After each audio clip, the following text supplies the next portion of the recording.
Next video. This video is an overview of how to use the virtual classroom.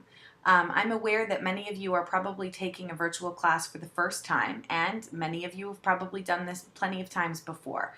But let's just take a minute to look everything over.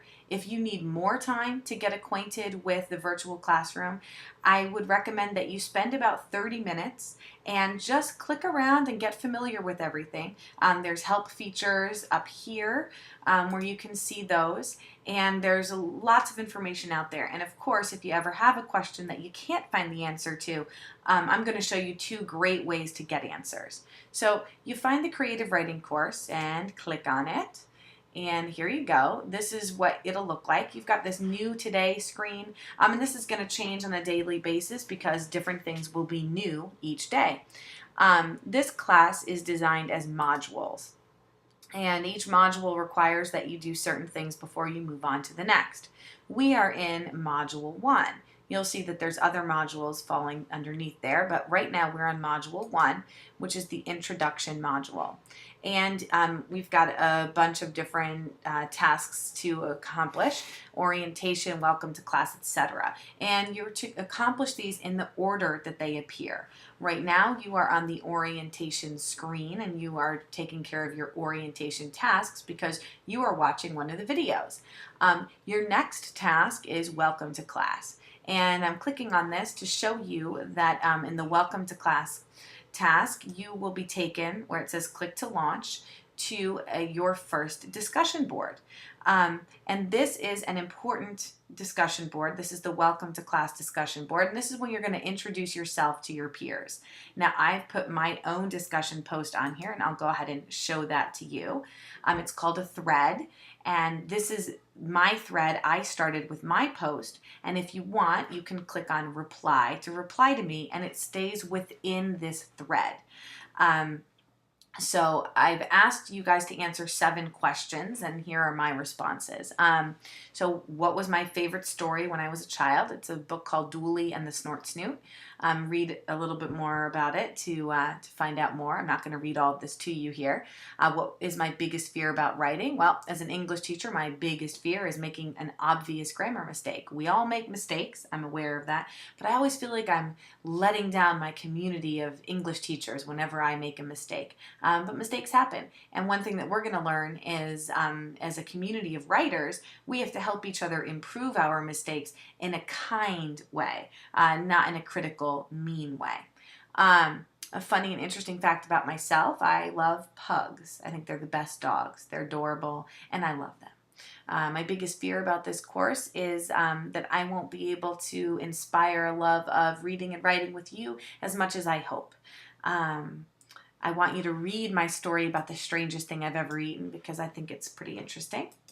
And I've included my meaningful quote about writing from Sir Thomas Alva Edison, that success is 99% perspiration and 1% inspiration. But you'll have to read why I've chosen that quote, because it doesn't say anything about writing in it, yet I think it's a really appropriate quote. And obviously I can't answer why I'm taking this class because I'm the instructor, but I'd love for you to read more about why I chose to design this class. So let's just pretend that I want to create my own thread.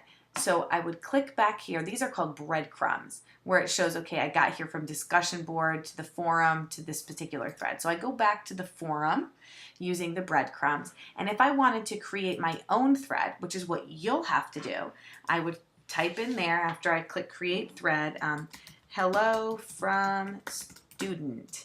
And then I post my answers in here, my answers in here, and when I click submit, you see the thread appears now. And if I click on the thread, I can reply. And so this is how we're going to develop our conversations. And so I want you to become really familiar with this, because posting on the discussion board is a very important part of using this class. And it's an important part of your grade as well. But you already know that because you looked over the course syllabus and watched that video. Let's look at a couple other things. If you need to get to the discussion board another way, you can click discuss. And that gets you to the discussion board. You see we have the welcome to class board that we were just on. We have another one that you're going to access next week called Why Should I Keep a Journal? And then I have some discussion boards here that I've posted that we can use at any time we want. One is general discussion and questions.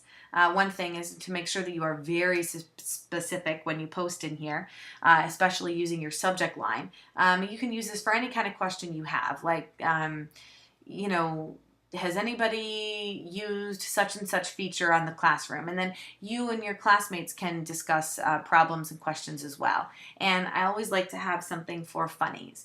I see a lot of funny memes going around about being a writer, writing, reading, etc. And so whenever I find one of those, I want to share it with you here. And I hope you'll do the same.